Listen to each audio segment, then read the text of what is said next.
Nakamute pa. Welcome to another episode of Bull by the Horn with yours truly, Benny Benitez. And of course, Coach Jongoy Chico. Na, mga kaibigan, ngayon po is in transit. He's on his way to India. At kaya po ng inyong napabalitaan sa mga social media pages, especially with Samahang Basketball ng Pilipinas. Obviously, Coach Jong has been invited to an international coaching activity. So for and in behalf of our country, para rin po sa Samahang Basketball ng Pilipinas. So, let's all be proud about what Coach Jong is doing for our country. Gaya po ng sinabi natin, siya, nandiyan siya at patuloy na na nagsisilbi sa bayan ika nga. So now in the absence of Coach Jong, syempre meron tayong makakasama and makakasama natin ngayon Coach Russell Raypon. You're familiar with him. He's now becoming one of the voices of Pinoyliga Cup. Siya po yung naririnig nyo tuminsan tuwing Sabado, tuwing Linggo, or Thursday sa mga laro po natin. So he's gonna be with us. He's gonna be talking to us about basketball. Kanina sabi niya sa akin na anything for basketball, anything that has to do with talking basketball, I'm all for it. So yan nga po. So without further ado, meron mga ganun, papasukin natin si Russell Raypon. Coach, how are you?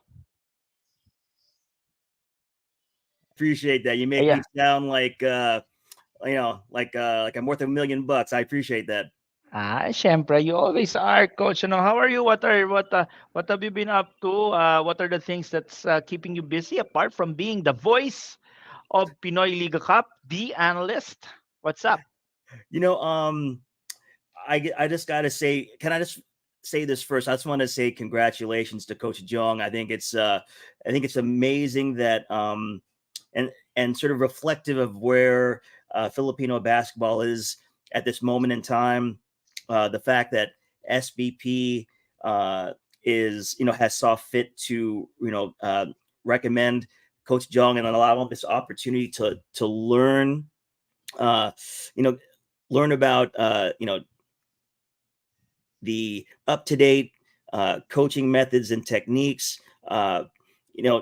All of that is just going to be filtered through the Coaches Academy, the SBP Coaches Academy, which Coach Jong is responsible for, and it's going to be of benefit to all the coaches here in the Philippines. So, I'm very happy for him. I'm sure he's going to learn a lot. I'm sure he's going to love talking to all those people about basketball and about coaching and about leading people. And it just speaks to, I think, the direction that the game is in currently, and there's a lot to be excited and enthusiastic about going forward. That's right, Russell. And, Coach Jong, kung nasan ka man, kung nasa India ka na, if you landed, I hope that you had a safe flight. So, rep us well dyan sa India. Now, Russ, there's a lot of basketball that happened over the weekend, over the last couple of days baga. No? So let's talk first about the PBA. Are you up to, are you updated with the latest basketball news of PBA? Are you? Trying to stay up to date. I like to follow the coaches and I like to follow the players, especially those who I've developed a somewhat of a relationship with. So I try to follow them as much as possible. I know that the conference is coming to the end of eliminations and playoffs is right around the corner. So right. I'm sure that all the teams are deep in preparation to try to find that edge they're going to need against their future opponents. Right. And speaking of people na that has been the voice. So isa pa to, si Alvin Tanyada is always part of the discussion. Thank you, Alvin, for being part of this discussion. Good evening, Sir Benny, and one of the most systematized analysts of basketball in Coach Russell. Our broadcast is leveling up with you. A lot of good praises for you, Russell, and I think you're doing great, and it's only a matter of time before everyone gets to know the Russell Raypon. But for now, let's talk about basketball.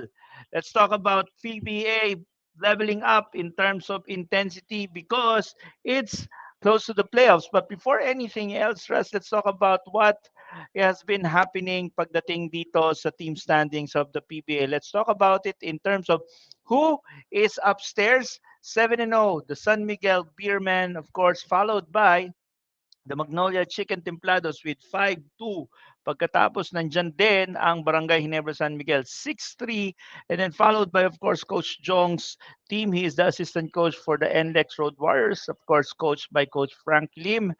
5-3 together with their sister team TNT Tropang Giga 5-4. And then in the middle, right smack in the middle of everything, Rain or Shine Lasso Painters 5-5. Terra Firma, who are now at the cusp of entering playoffs, kung papalarin itong mga bata ni Coach Ronald Tubid or ni Team Manager Ronald Tubid dito sa playoffs na to. After 8 years, and then Northport 4-6, Blackwater bringing up the rear. Ika nga nila 3-5, Meralco 3-5, Phoenix 3-6, and then Converge Fiverr Xers, who just recently won a game after a very very long drought. Coach Russell, the one thing that we are seeing right now is that the Habs have a lot, meaning it's always going to be about the same old, same old.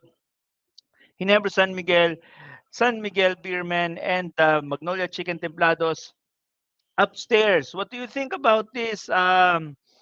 Is this something different? Is this something exciting for the league, knowing that, of course, these are the same old teams that has been, dominating the league for the last couple of years? Is this good for the league? You know what, Benny? I think that's a loaded question. Yeah, And I wish it was Coach John that was answering that instead of myself. But I think that uh,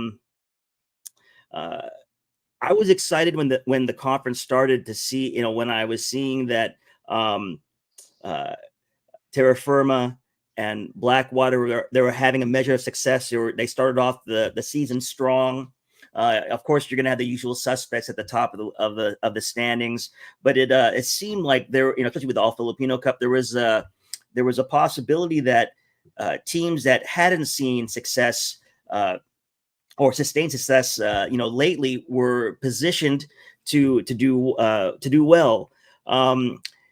I think, personally speaking, it's always better, and it always makes for a more livelier fan discussion if there is competitive equity yep, across the league, and there is a bit of suspense and the unknown in terms of yeah, as you approach the playoffs. You look yeah, at the example of the game that was recently played this morning, Miami Heat versus the Celtics, right? One versus an that's eight right. seed, and you know it's definitely a subject of having a 7-game series. So coaches are having to go up against each other and game plan over a sustained amount of time. But there is a level of unpredictability about how that series is going to unfold, right? I think when you look at how to create excitement for the game, it's always better when there's a little bit of unpredictability and then the unknown as you enter a season.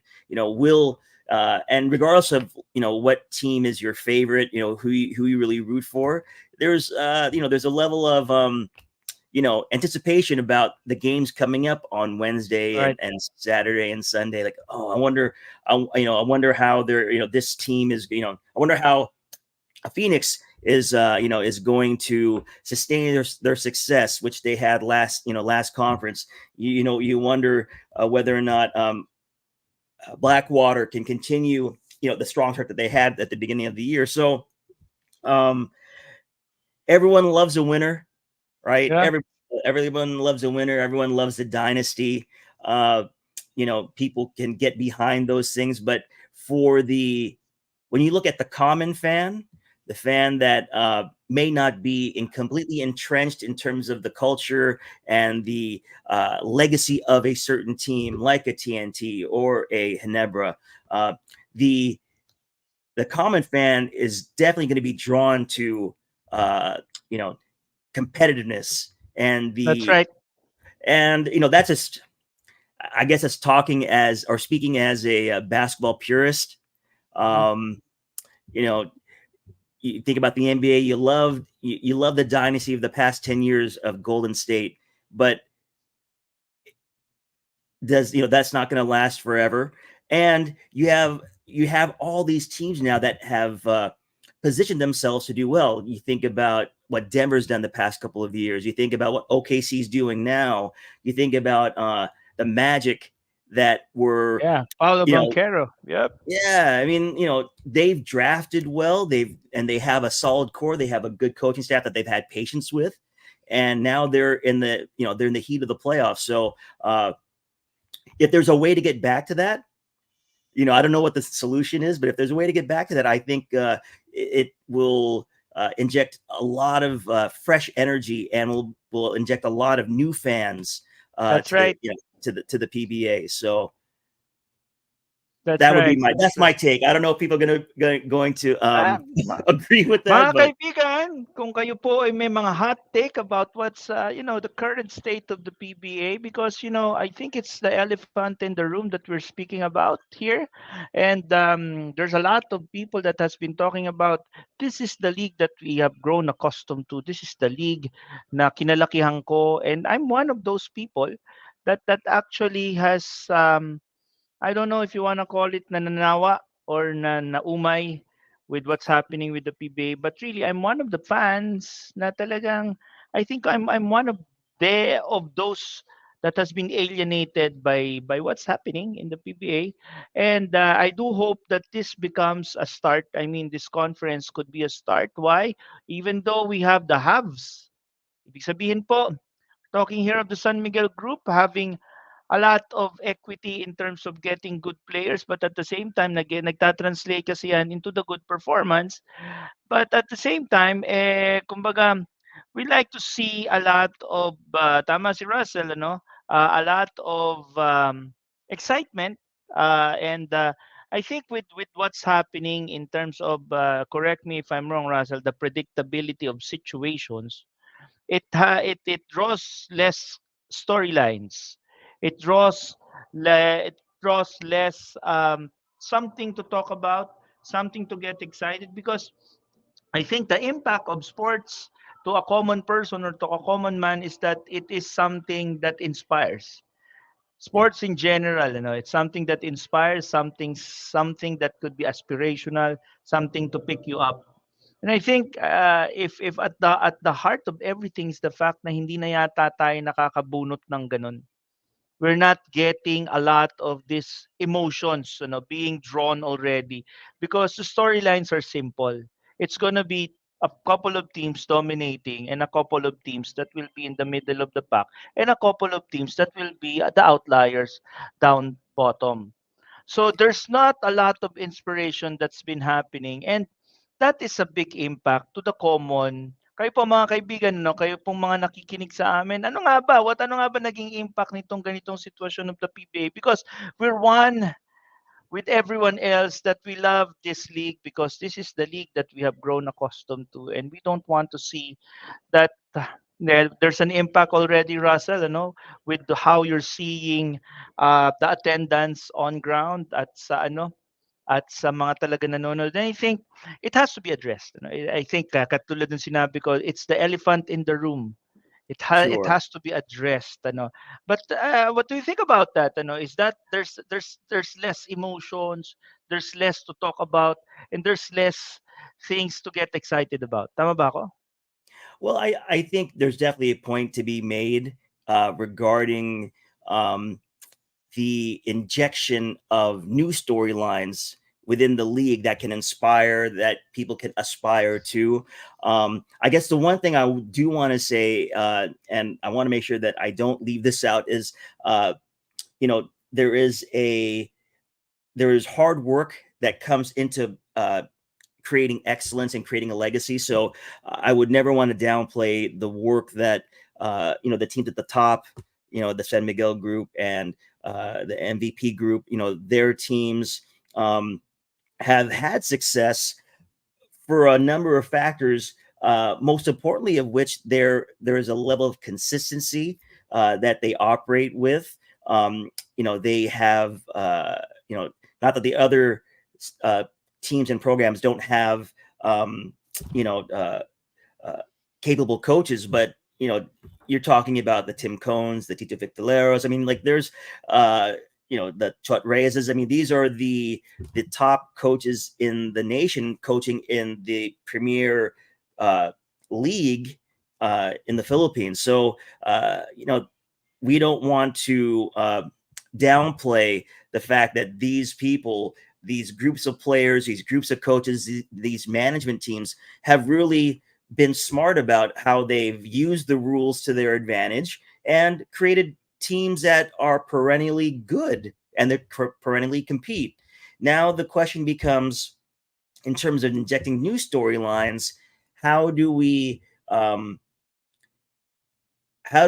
create a system that allows for all the teams to be able to, I don't I don't want to say play in a level playing field, but I think there's a way to really look at management, coaching, player acquisition, all these different things that people talk about when it comes to how teams are constructed. And is there a way where uh, these teams that are always in the middle of the pack, or that haven't had recent success, can they can they find the the little niches where they can remain competitive? You look at rain or shine, regardless of the conference, regardless of what the rules are, they continue to to be competitive. They continue to be in the hunt for the playoffs. Uh, you know they uh, they obviously have a strategy when it comes to player acquisition and looking at player evaluation. They have a great coaching staff, and they have a set way of doing things. Look at the teams like Alaska.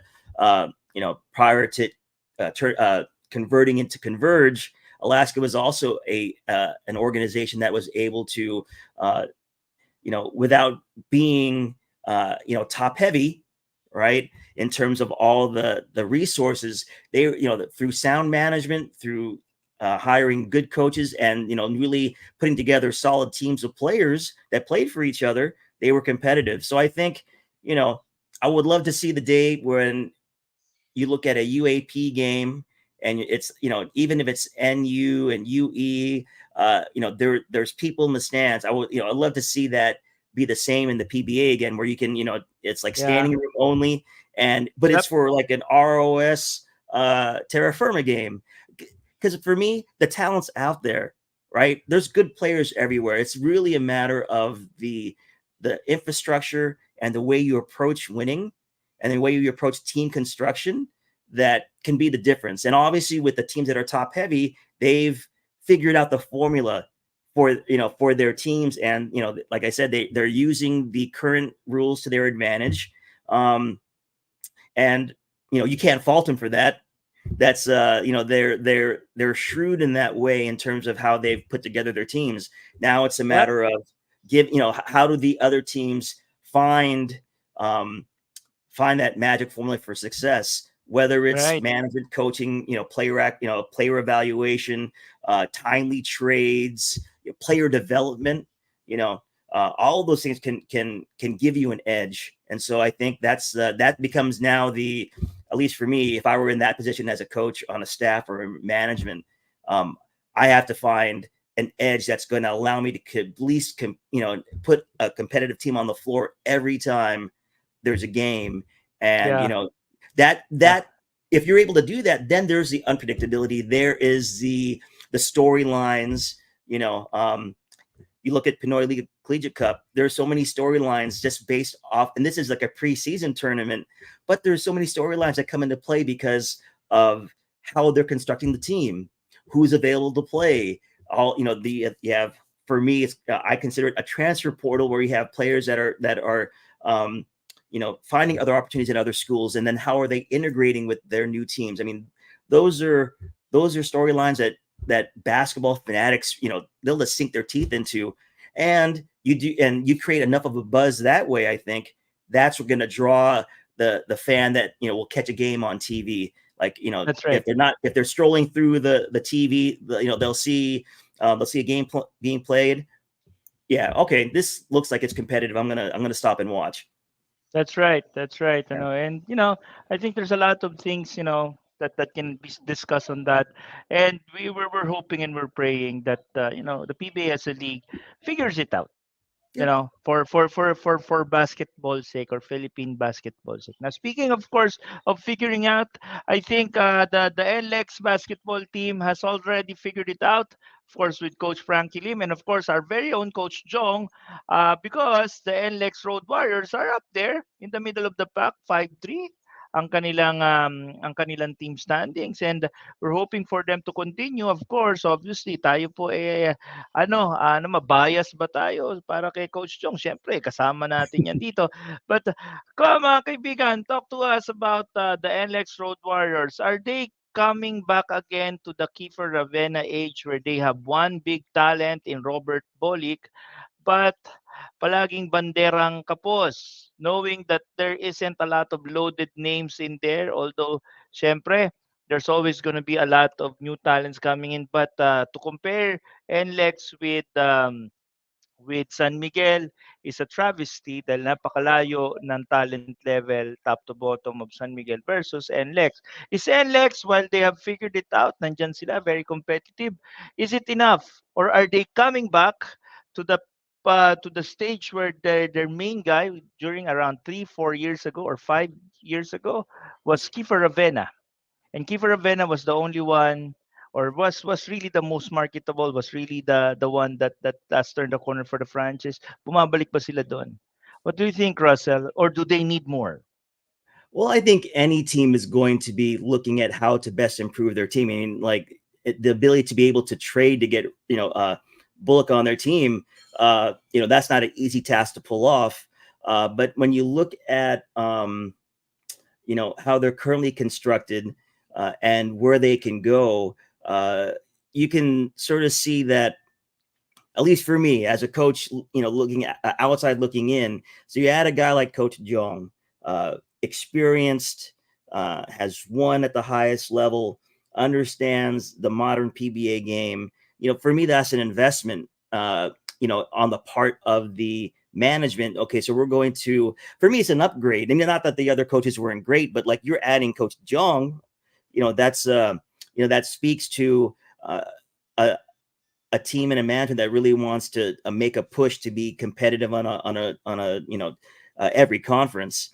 Will this be the return of the days of one major name predominating the storyline for NLEX? It's hard to say. I think that there's a mix of veterans on that team.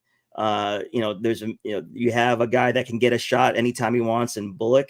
You do have some young players there. It just really depends, I think, on how well the coaching staff is able to draw out the best game that these guys can collectively put together and try to maximize that every time they see the floor. You know, guys develop reputations. They get that. They earn accolades. But anytime that you put 10 players on the floor and you have coaching staffs that know what they're doing, for me, there is a slight element of how is this going to turn out. And I think as long as NLEX is able to find that chemistry and that formula of rotation guys on their team, it's always possible that you're going to step on the floor even with the teams that are a little bit more loaded, player talent wise.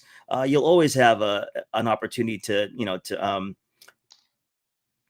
match your best game with the game that your opponent's playing. So Okay. I'm hoping for the best. I think that it's great for basketball if that team is able to develop more, and maybe add through trades or free agent signings, some more running mates with Bullock, and Yeah.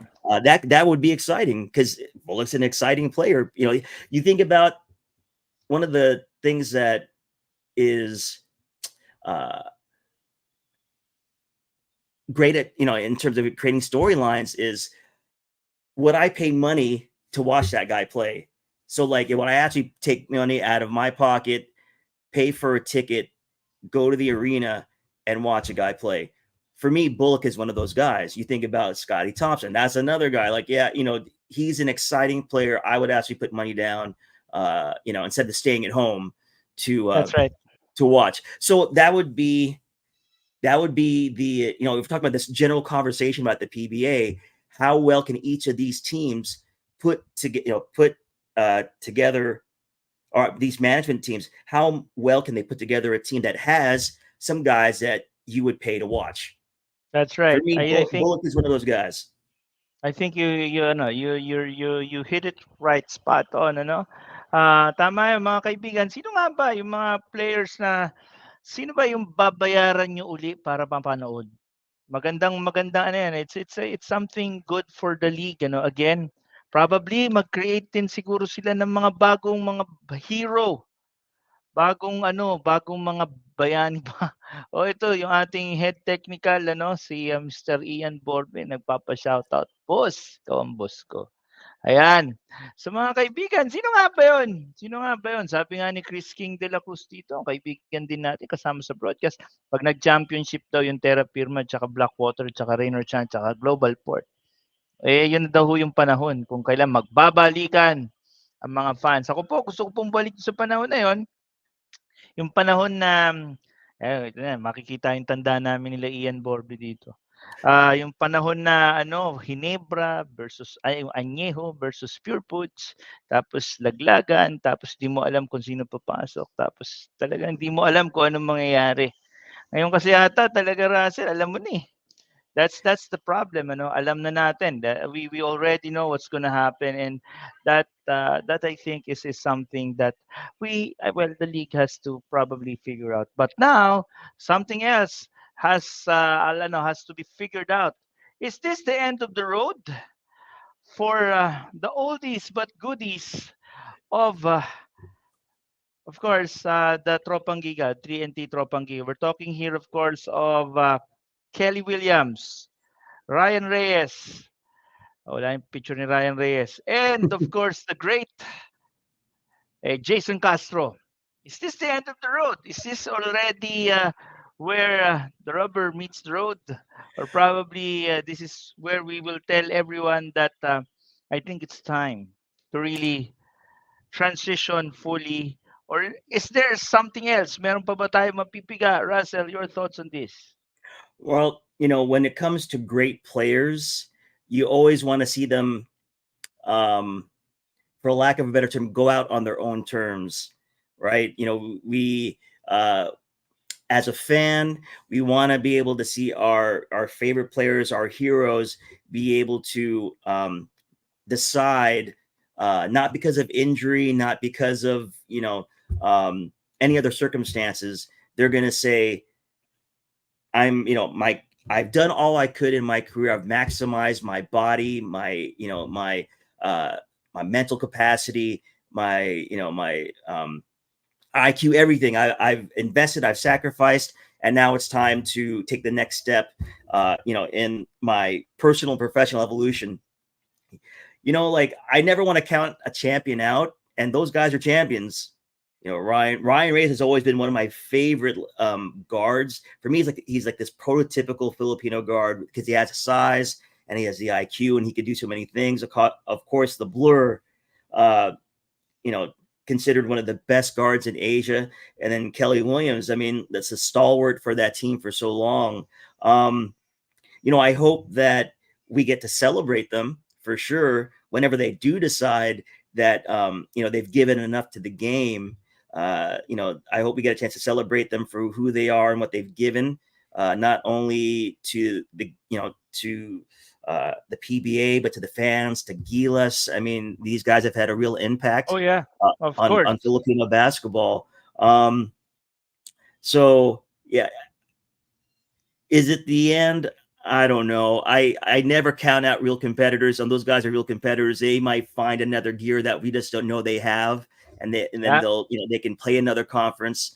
But for me, they've definitely solidified their legacy as members of Filipino basketball's history.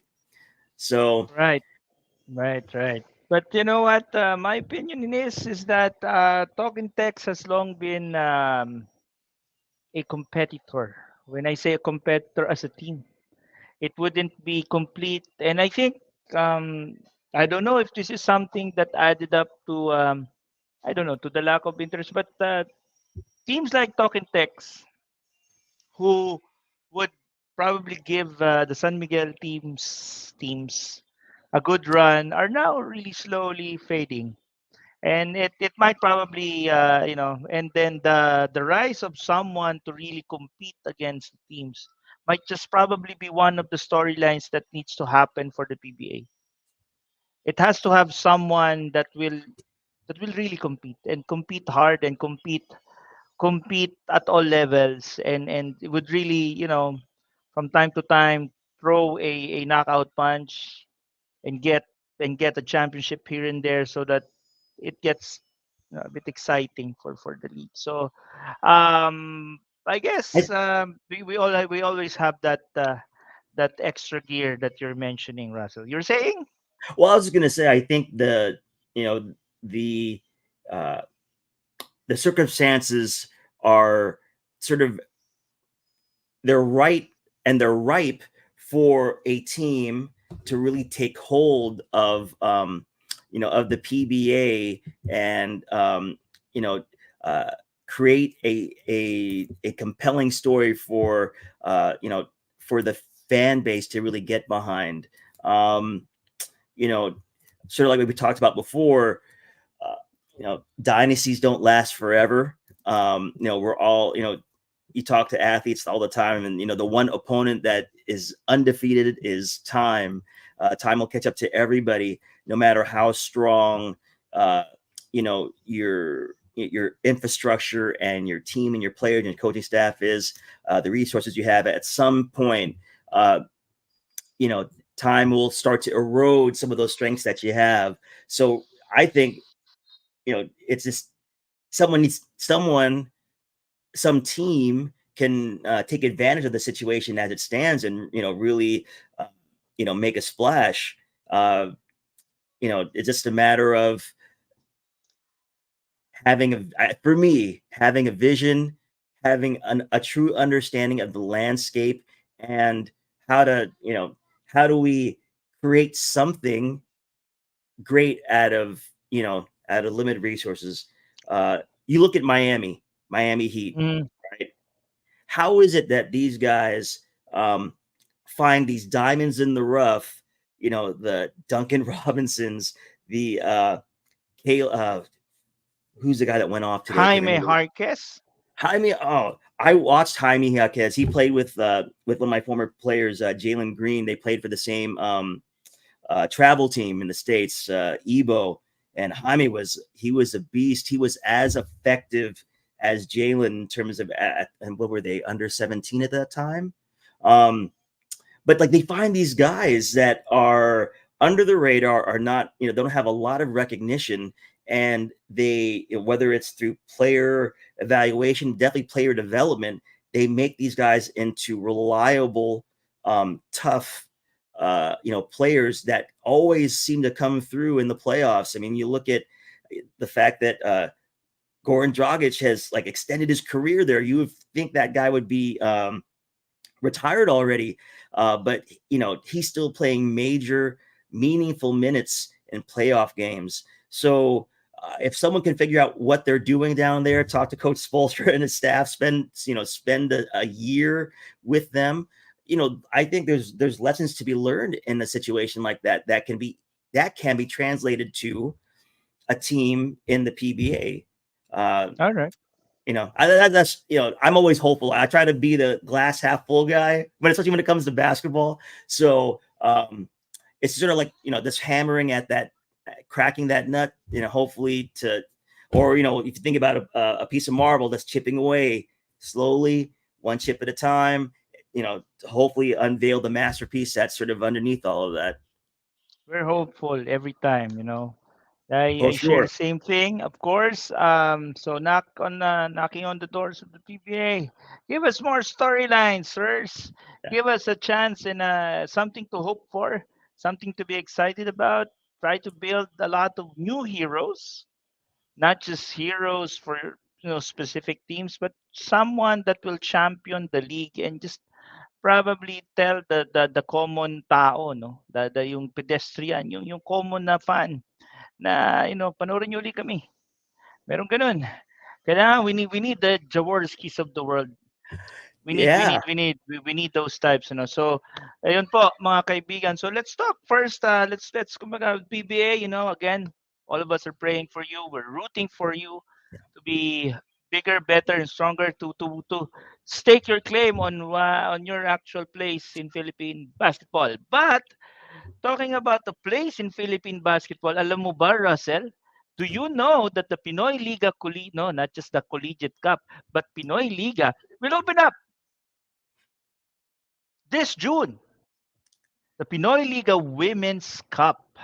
Ba, ba, ba, ba. Something different. Alam mo ba kung bakit, Russell? Because during the last sa Samahang Basketball ng Pilipinas stakeholders meeting or summit for women's basketball, we were fortunate enough. We were invited by our executive director, Erica D, to be part of the discussion. And one of the commitments, isa sa po sa mga commitment ng Pinoy Liga Cup as a league and as a member of the Samahang Basketball ng Pilipinas, ay magtayo ng basketball tournament for women's. So kaya po we heeded the call ng Samahang Basketball ng Pilipinas. Kaya ngayon po, by June, we will now be launching the Pinoy Liga Women's Cup. It's an amateur tournament that we will invite ang ating mga collegiate teams. Of course, there would be other stakeholders kasi in Philippine basketball, in women's basketball, like the one from the enlisted service people, like the Army, the Navy, and the Air Force. Dahil kaya po tayo marami po talaga nanggagaling ng mga talents of Philippine women's basketball from the enlisted teams or the teams from the enlisted personnel ng ating AFP. Ang tatlo pong yan, Air Force, Navy at saka ang Army. Iimbitahin po natin and then we are gonna try, and this is a try na sana binulong ko na po kay Coach Pat Aquino, if possible, sana makuha natin ang Gilas brand. And Oh, we are, wow. if we're gonna be able to put them in the same tournament with these teams that are, emerging to be, you know, let's try to look for, let's try to aim to capture the same storyline or the same success that Caitlin Clark and women's basketball in America has just recently achieved. Maganda po kasi ang storya ng ng women's basketball in America, in the USA, the last 2 years, especially with the rise of South Carolina, of course, si Coach Don Staley, Yeah. of course, of LSU. Hindi rin natin pwedeng kalimutan diyan ang program of UConn, who's always been there at hindi nawawala. And of course, just recently, yeah, like I said, LSU, and then personalities like, of course, Brianna Stewart, of course, nandyan din si uh, Caitlin Clark. We'd like to look for those people. We'd like to have these types of successes na mangyayari in Philippine basketball. So watch out, mga kaibigan, for this emerging basketball tournament that we're gonna have. And you know what, Russell? Ang gagawin natin is that we're gonna slide them in, hopefully when the playoff comes. So when the playoffs of the Collegiate Cup is coming in, gusto nating i-insert ang ating mga women's basketball, and they're going to be starting it together with the men's basketball so that the crowd of the Collegiate Cup would be able to enjoy also yung action on the women's side. So watch out for that, mga kaibigan. What do you think of that, Russ? Oh, I think that's such a great idea, and I you know, I give Pinoyliga a lot of credit for pushing forward uh, and trying to find ways to advance the game at all levels. So the ability to provide a quality league, a well-run league with officials, with built-in infrastructure, with media access to provide exposure, that's only going to help the women's game. So I'm very excited for it. I think it's much needed. I think its time has come here in the Philippines, and uh, there are so many talented women's players. It's just they don't. For me, there's just not enough of real opportunities for them to be able to showcase their skill, and that goes along with the coach. With the coaches, there's so many great coaches at the women's in the women's game at the youth, high school, collegiate levels. Any opportunity that can provide these teams and these coaches and these players uh, a platform to play in front of a national audience, and for a national audience to see them, uh, you know, play at a high level, that just it's just so important to the growth of the game, not only the women's game, but the in general Philippine basketball. And I can imagine, especially for SBP, the ability to be able to have someone like Pinoyliga host a quality league, it just helps with player identification for Gilas, and helps identify players that could be possibly in the Gilas pool, um, you know, uh, and can be part of training. And I think when you look at how best to, one of the ways to really advance the game as well is having the best players be coached by the best coaches. So if you're able to really have these players be around, uh, you know, uh, SBP in the Gilas program, coaches that are affiliated with Gilas, who are college coaches now in the game, just has so many benefits. So Right. I'm looking forward to being in the stands, or being online and watching. And Of course, you you're know going to be part of it together with okay. our friends from the stream, of course, si Alvin Tanyada, our gentle giant. Nandyan din, of course, si Coach Chris King de la Cruz, who's always been appreciative of what he is now as a broadcaster. So kayo, you will be part of this. But you know what, Russell? There's a good question here from JR Abir. Sir Ben, is this Women's Cup is semi-pro or an amateur? It's an amateur league, JR, just to be very upfront about it, dahil tayo po, we'd like to really be staying in this space that we have. I think we're in very, very kumbaga, solid situation where we would be able to support the emergence of talents until such time that they become pro. Who knows in the future? Baka mamaya magkaroon tayo ng pro league. But by then, when we decide on that, we will be better prepared. But for right now, I think the preparedness of Pinoy Liga Cup is for us to develop talents on the amateur level. And you know what, Russ? I've spoken to, of course, ito kanina, si Ian Borbe, yung ating head technical person. We will now be putting in referees on the women's side, na women. And then we will also be putting in table officials who are women, so that ang gagawin natin, the storyline is that, of course, we would like to have that kind of environment where a lot of the opportunities on the women's side for basketball, because ang gusto natin, makapture din natin yung same success, hindi lang in the States, but also volleyball here in the Philippines. Yeah. Imagine that it only took five players from Ateneo, ang Fab Five nila Eliza Valdez, nila Phil Kainglet, ayan, sila Gretchen Ho, sila yan sila Ziher Vaso. It took that group and that time frame para i-turn the corner ng isang sports in the Philippines. Who knows? Baka mamaya ito na yung panahon na yon. So mga kaibigan, gaya po ng sinabi namin, and join us in welcoming, of course, the Pinoy Liga Women's Cup this coming June. Hopefully we get to have the teams na natin, the solid, the ones that we want to see and develop within sa ating bakuran or in our background. So we're hoping for the best college teams. We're hoping na makuha natin even the Gilas brand to come in. and then a lot of the other stakeholders, ika nga, Russell, of women's basketball in the Philippines. So yan, abangan po natin. But, Russell, we have one more topic to talk about. Let's talk about our own league, ang ating liga. Ano nga ba yung mga storylines that happened over the couple of weeks that we have been covering the Pinoyliga Collegiate Cup? You were witness to this, Russ. Ano? There are 5 storylines na pag-uusapan natin. There was a monumental come from behind win by the Mapua Cardinals.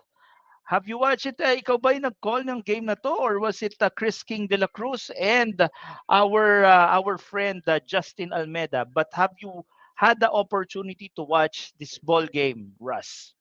I watched that ball game, and I was assigned to, I think, 2 of Mapua's first games in the Collegiate Cup, and I think I made this point in the broadcast. But the uh, the style of play, the approach to playing the game, which Mapua has used to great success, really just points to the fact that there is great basketball being played um, uh, in uh, in a lot of different places. You might expect that that good basketball will only be played by a certain number of schools. But the fact that you have Mapua, which was a finalist in the NCAA tournament last year, playing neck and neck with Guangming, which plays in I think it's the UCAL, I Yes, believe, you call. right? Yes, I yes. mean, and it's a tight game, and even though it's a preseason collegiate tournament, both teams are exerting great effort and ability and talent to eke out wins, to compete at a high level. It's just really, for me, it's really encouraging to see that level of play, even in in a preseason tournament. A team like Mapua, even though they are in a position where they're developing guys.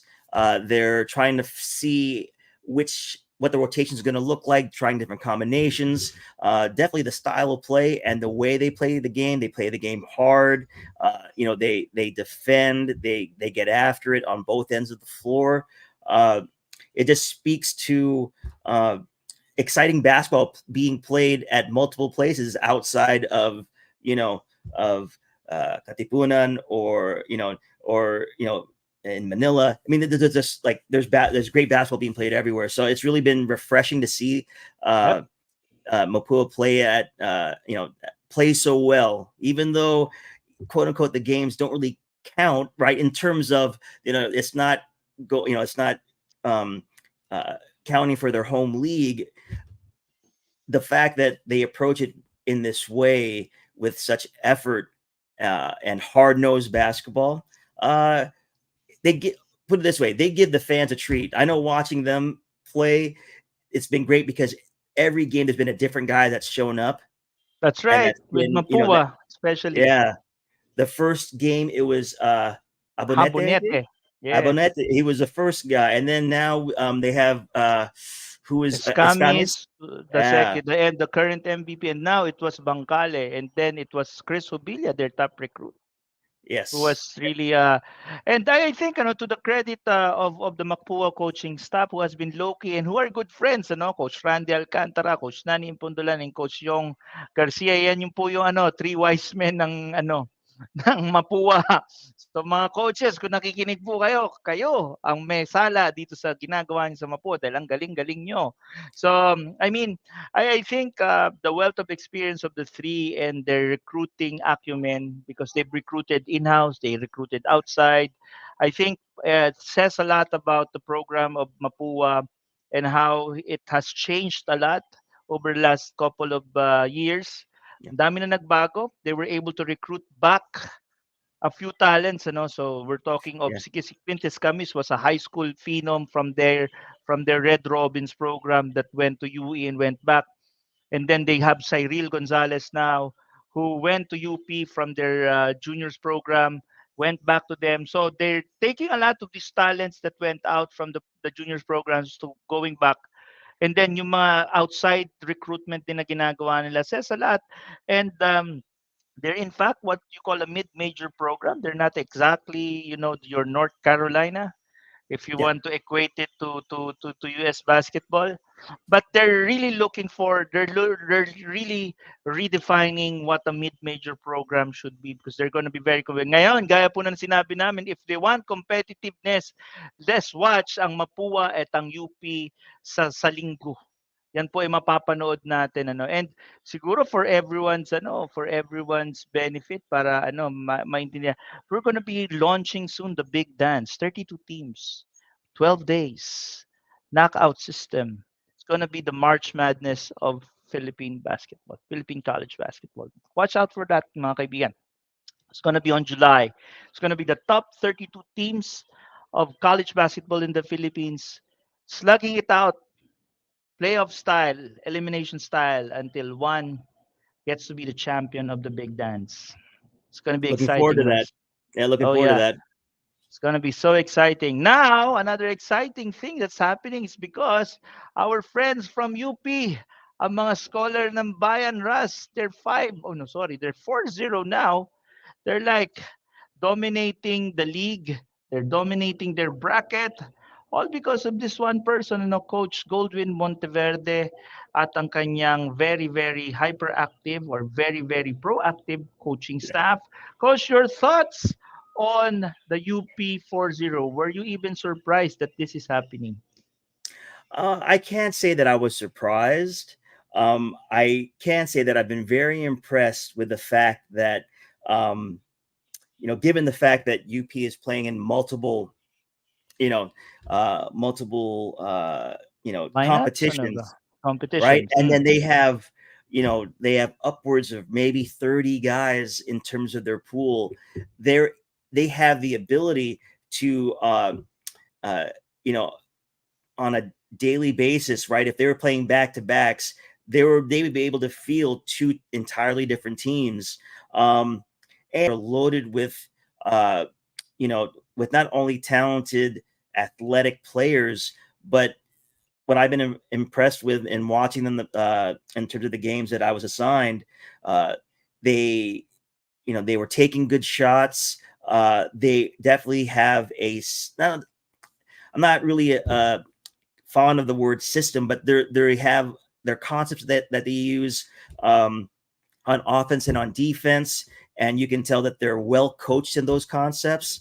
You can tell that in terms of, uh, being able to read situations and read how teams are playing against them, whether it's the coaches or the players who are making adjustments, which is always encouraging to see that players and coaches are reading in game situations and being able to adjust accordingly. And the one thing that's been great, I think, and probably encouraging for a lot of UP fans out there, is the fact that a different player, sort of like Mapua, a different player has been the focus each game. It's not one consistent guy. They have so many players that can create their own shot, that have an impact on the game, either defensively or offensively or both. So they have the ability to weather storms and weather adversity, because eventually there's going to be a guy that the team is going to identify as, all right, this guy is going, he's hot, he's making the right reads on offense. Let's get him the ball. I think it was Alarcon one game. Sean Alter was another guy in another game that was, that had a very strong presence. So I mean, as for Coach Gold and for Coach Bo, and the entire staff, I mean, that's got to be, for me, it's got to be a coaching nightmare. How do you choose between all of those players and put together a team, that's going to 1 through 15 or however many they have on a roster? Uh, you know, how do you choose those? I don't know how you choose 30. I don't know how you pare them down to 30 to 15. I guess that's why they get paid the big bucks over there, and they're there for a reason. But no, UP being 4-0, I think that tracks. I think that's where they should be. And it's not like they're blowing teams out. All these games are competitive. So it's like they're getting every team's best shot and a different guy showing up every game for the Maroons, and and being a positive force, and taking over games. If you're Coach Gold, you got to love it. I can go. I mean, there's a potential for any guy on my team to go off, and to be special. And you know, if you ask any coach, I think they would want at least one guy that can do that. I think they have upwards of 10 to 15 guys that can do that on any given day. So That's right. That's right. So props to Coach Gold and coaching staff and si JR again has mentioned that what are the things that we are looking forward to on this Saturday? And UP versus UE and Ateneo versus NU. Big games that we're gonna have, Russ. Now let's talk about this. A lot of people has been asking us, kailan nga po ba papasok ang NU, sorry, ang Lasal. And they did just that last Saturday. Ano? Lasal debuts with a solid W versus NU. And the NU wasn't really the type of lineup that you will say, mahina yan. Because the NU lineup during that time, during that game, was actually their A team.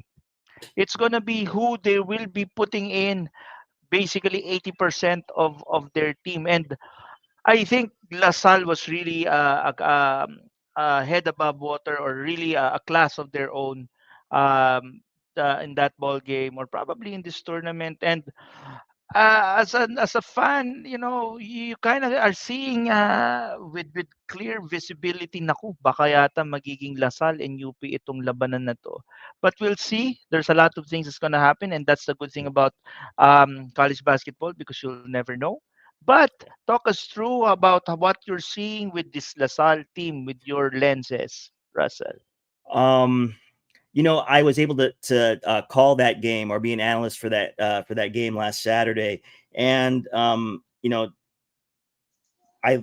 I was interested to see what kind of approach Coach Topex would take to the game, and knowing that he has all these veterans who had just are coming off of a championship, guys that are trusted players.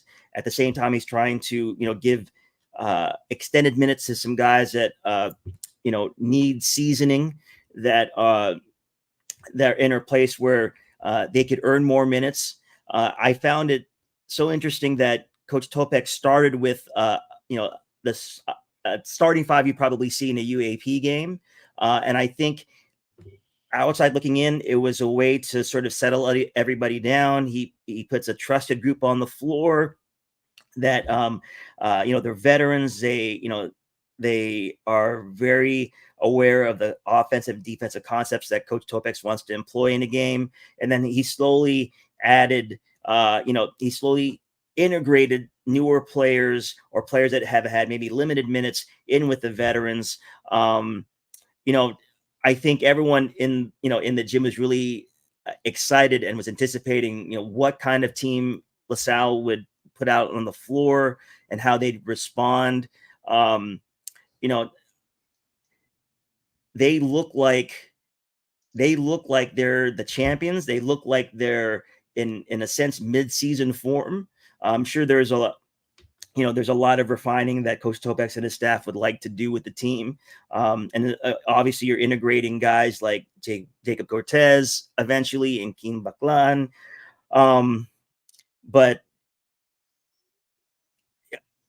it was impressive for me. It was impressive. Like they just looked like they just played like they were champions. And then They were like champions. Yeah. Totoo yan. Yeah, KQ played great. Michael Phillips played great. Raven Cortez. They just they dominated, and they clearly were really, it was really a master class of champion basketball in that sense, Russ. So do you they just think, yeah, you no were they, saying, they just look like they made whenever there's a situation when the play needed to be made, like they just knew who was going to make it. Like they knew who to get the ball to, which I think is, especially if you have KQ on the floor, you just know if you get him the ball, he's going to make something good happen with it. But it was just there was like an ease and a comfort level, and not in a comfort level to say that like they were going through the motions, but there's a comfort level in terms of who they are, how they're supposed to play, what it's supposed to look like, and there wasn't going to be there's not like an outside force that's going to deter them from playing, green archer basketball. And I think that's a place that a lot of coaches or most coaches want to get to. Is like, I don't have to worry about the opponent. I just have to make sure that my team is playing the way that I would like them to play. And I think, Coach Topex is, he's one of the best for a reason. He's got his guys playing like that. They're playing to his identity. And I'm excited to see how that plays out the rest of Pinoyliga, and obviously as they're preparing for the UAP season. So, Yep. Now, tale of both of green and blue. Let's talk about the blue side and the struggles that Ateneo has been encountering. It's been a lot. The first two games that they had, Mapua, they drew Mapua and LPU. You might think, okay, these are NCAA teams. Kayang-kaya yan ng UAAP teams. In fact, there were a lot of chatters that, oh, nako, just go. It's going to be a walk in the park. But it didn't happen that way, Russell. Mapua were better against the Blue Eagles in the end game during their game, and Clint Escamis was really taking over. And then this last game, it's pretty much the same situation. What happened here, Russ? I think the rumors of Ateneo's demise are probably a little over exaggerated. And again, like, I might be reading into things in terms of my observations as a coach watching them play. But what I'm looking at is as a coach in Coach Tab and his staff, they're very confident in terms of how they want to play, how they want to establish Blue Eagle basketball. And although, you know, although it may mean that they look disjointed at times, either defensively or offensively, Coach Tab is going to continue to insist and emphasize what he thinks is good basketball. If you notice in the games that they've played, they've been consistently employing, several zone defenses. And I think, that is, and, Coach Tab could easily make adjustments, but I think there's a method to his madness. And I think he's really trying to establish a style of play that fits the team that he has. They're long, they are active. One thing I noticed about them is Christian Porter really does make a difference for them in when they play a certain style of defense, because he's a mobile big that can actually trap. But if you're going to make adjustments purely just because of game circumstances, it does negate sometimes your ability to really emphasize a way you want to play. So, I feel like Coach Tab and his staff know what they're doing. And, it's a brand new team. If you notice, the only real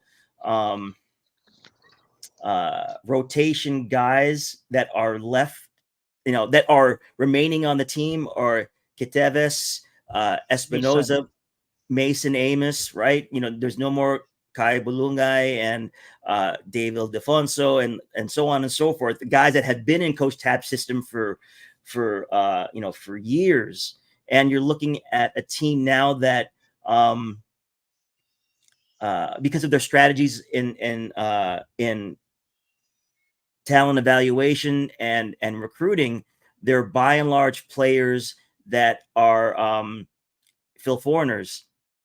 There's not a large number of players that have grown up, on the Eaglets team, and growing up through the system. You look at the other teams that Coach Tab has had, a lot of those teams had a majority of players that played in the juniors, right? And they're used to the Ateneo way. And for me, that's sort of like what Coach Topex is doing now with LaSalle. He's establishing that that Green Archer way of playing. Coach Tab had the benefit when he first started for me with a veteran group, right? They were older. I mean, they were young, but they were, they'd been together for a while. He was able to establish Bebob, Blue Eagle Band of Brothers, right? And so I think when you look at this team now, they are still in the learning process, in the learning phase of understanding Bebob. And, anything that sustains success is going to take some time to develop. So, I tend not to panic when I'm watching Coach Tab coach, because I feel like he sort of knows everything. He knows what's happening before anybody else knows it. And Like a there's Jedi master, yeah, I mean, he knows exactly what he's doing, and he's okay with people underestimating the Blue Eagles because he knows exactly what the journey is going to look like at the end, or when they start UAP, right, later this year. He will know exactly how they're supposed to play. And right now, he's using these games as really, quizzes, right? You think about the court as a classroom. Every practice is a class, right? These games in Pinoyliga, especially for me, the Blue Eagles, these are just like short quizzes. Where are we in implementing this defense? Where are we in terms of ball movement? Where are we with our development with our point guards? How are we developing, our new bigs? How are we integrating? So I think for me, he has a checklist. Guarantee it. He has a checklist of he's going to check all these things off using Pinoyliga and the other competitions they're going to be in. That way, they'll be more than ready to compete at a high level when it comes to UAP. That's right. And you're not one of those that will be alarmed with this, But speaking of team standings, it should be alarming to some because the Blue Eagles are 0-2, like that. And then top of this team of what you call this, of bracket prime is of course Mapua, followed by the De La Salle Green Archers 1-0. Now emerging to be a dark horse is the it's the LP Pirates, followed by Endron Titans, the NU Bulldogs, and then nandyan din yung Guangming, followed by the FEU Tamaraws, and then ang ito pang MCU and ang Ateneo nga at 0-2. But on the other hand, on the bracket edge, we have UP 4-0. Andyan ang Fatima 1-1, San Sebastian Golden Stags, San Beda, all 1-1. And then yung Perpetual Altas, 1-3. And then, eto na, magde-debut na ang UE Red Warriors. And then by first week of May, magde-debut na ang Letran. And debuting this Sunday, ang Diliman Colleges, and then bringing up the rear ang Adamson Soaring Falcons at 0-2. Now, the games this weekend, Russell, will you be calling some of these games here? Saturday, San Beda versus ang Fatima. Do you know that the coach of the Fatima Phoenix, Olfo Phoenix, si Ralph Rivera, is actually the same version ni Robert Bolick, because he was the king lion of the 90s. Of course, UP versus UE. Nako, this is an exciting game, Russell, because Ray Remogat, Noy Remogat, and Johnny Stevens will be facing their old team. And then, in the final game of this exciting Saturday, imagine this, nandyan ang NU Bulldogs in a rematch versus the Ateneo Blue Eagles. They both, played last year for the finals where Ateneo won it all. Undefeated sila Ateneo dyan. Now, on Sunday, napakaraming laro, napaka-exciting po. 200 tickets sa Paco Arena po yan, mga kaibigan. Now, we're talking here of MCU versus Guangming University. And then by 12 noon, naku, ang ganda nito. Ito ang UP Fighting Maroons. They're gonna go up against the Adamson Soaring Falcons. And then the third game pits ang ating debuting Diliman Colleges versus ang San Sebastian Golden Stags. And then finally, the fourth game of this exciting Sunday. It's gonna be yung main game natin. It's gonna be na Mapua Cardinals going up against the De La Salle Green Archers. Naku po, Diyos ko Lord, napakagaganda pong mga larong to. Russ, what are you excited about? What game will you watch and talagang intently? Will you be calling the games this weekend? I believe I'm calling a couple on Saturday and a couple on Sunday, so I have to All look at the right. schedule again. But yeah, the game that ends Sunday, that's a game that, Oh you know, my God, that's a nice game. what Sobra. again, you talk about you know, what game would I pay money to see? That would Yes. be a game I would pay money to see. And Yes. just the, you know, just the styles of play, which guys are going to be on the floor. You know, uh, it's just going to be, for me, it's going to be an exciting brand of basketball. So I'm excited to see, it's going to be, there's going to be a lot of energy. I think obviously Mapua is going to be out to prove that, these games haven't been a fluke, that they really are, they really do have the ability to compete at a high level. I'm not saying, yeah, it's LaSalle, sorry, not UP, but I mean, like, this is the perfect opportunity to, test where they are in their development and getting ready for the next NCAA season. So, man, this you know, you put together quite the tournament, Benny. There's just a lot of good games, and even the game that you wouldn't expect to be like hotly contested. I mean, every game that I've seen, for the most part, it's been like, guys, players just battling it out. They're just Yeah. they're trying to, you can tell there's a method to what they're trying to do. And as a coach, I just, my thing is watching for the teams that establish their style of play, and can they push that forward for a majority of the game. Those are the teams that usually win. And so for me, I love seeing the chess match. I love seeing, Right. like, how the players and the coaches adjust. What is their style? Is like, can they be like UP and play multiple styles? Are they like LaSalle, where they know exactly who they are as players and as a team, and they're just going to like execute regardless of who's guarding them? I mean, there's just like, it's a treat. If you're a basketball fan, all these games are fun to watch. That's right, Russ. And we invite everyone to go and watch the games live at Paco Arena. You look for me or Russell if you want to, talk to us about basketball. But more Russell, if you really want to talk about basketball, that's the person that you need to talk about. So to talk with at Paco Arena. So the games will be early. So kayo po mga kaibigan, if you really want to catch games and watch it live, chat us for how to get the tickets at the venue via our GCash or via our ticketing partner, our online ticketing partner, Ticket to Me. Meron po kaming ganun. So mga kaibigan, you know what, Russell? This is the longest episode that we had. Ano, kami ni Coach Yong, we lasted around 1 minute and 30 1 hour and 30 minutes during the pandemic, but this is the longest. And I'm very happy that you got to accept my short invitation to be my co-host here. Kumbaga, stand-in for, of course, the great Jongy Chico, who's in India. Russ, walk them through on where they can reach you, okay, where they can look for you, and what are the things that they will look forward with Russell Raypon. Well, funny you mention it. We just had a group that I'm working with. We just had a great conversation with Executive Director Erica D.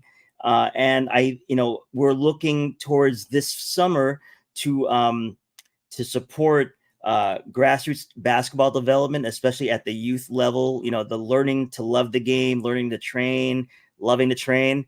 So look out for uh, projects and events that are catered to kids who are ages 5 to 10, really helping push forward SBP's grassroots development approach, and really trying to have a positive impact on the growth of the game here in the Philippines.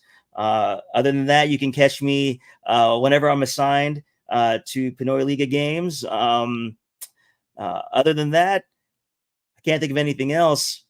That's pretty much where my bread is buttered at this point. So again, thanks for the opportunity, Benny, to join you tonight. Again, I hope I wasn't too long-winded, but love talking about basketball. Yeah. And thanks for the opportunity to join the broadcast team.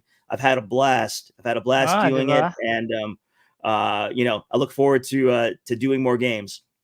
Yeah, ano nga ako sa inyo, I'm so naiinggit because you get to talk basketball while enjoying it. Ako naman on that, I always get nervous because I have plenty of things to think about in the side court, you know. You're right. But that's for the love of the game. No? It's just really something that I would love to do. So mga kaibigan, this closes our sobrang ganda long episode, but very very sarap makipag-usap of course kay Russell again. Women's basketball, Pinoy Liga Women's Cup, nandyan po. And then by July, ang ating The Big Dance, the Pinoy Liga Collegiate Cup, The Big Dance. 32 teams battling it out. NCAA tournament style, 12 days. It's gonna be the fun conversion ng ating basketball sa Pilipinas because the collegiate basketball fan in the Philippines has long awaited this type of format, and I think this is the best time. Probably we figured out the best timing.